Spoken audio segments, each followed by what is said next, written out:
Good Thursday night, everybody. We're going to talk about the snow, light snow coming in tonight, and then the interesting situation for the weekend, because that little storm I've been talking about all week, it's not going to be a direct hit, but it's a little too close for comfort right now, and some areas will be affected. But here's some light snow breaking out now. This is along an Arctic front. Obviously, the real cold air came in, and this snow will advance into most regions by the time, say, we get to about 1 o'clock in the morning. And I'm expecting a general 1 to 2 inches and maybe some locally higher amounts more closer to the coastline, and also maybe up here in eastern Massachusetts, Rhode Island area where they could see up to 3 inches of snow. So little nice fun Arctic wave, high ratio snows. So I like to show this ratio adjusted image in terms of amounts.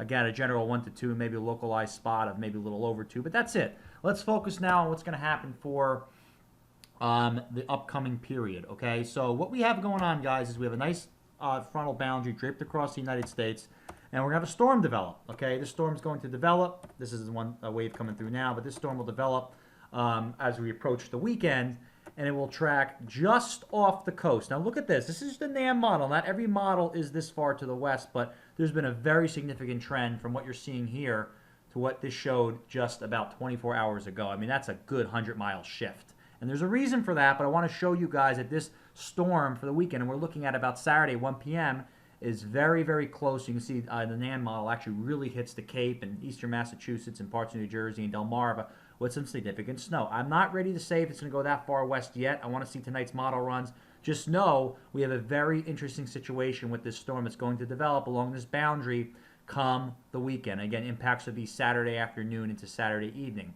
Now, the reason this is happening, guys, is because it's happening in the upper atmosphere. This is, you're looking at 18,000 feet. This is basically spin in the atmosphere. So right now, two clear disturbances. This is a disturbance associated with the southern jet stream. This is a disturbance of the northern jet stream. This has trended a lot sharper in the last 24 hours. This is the new image. Watch this area in the old image. Old image, new image. Old image, new image. You can see how it's getting a lot. This is the old image.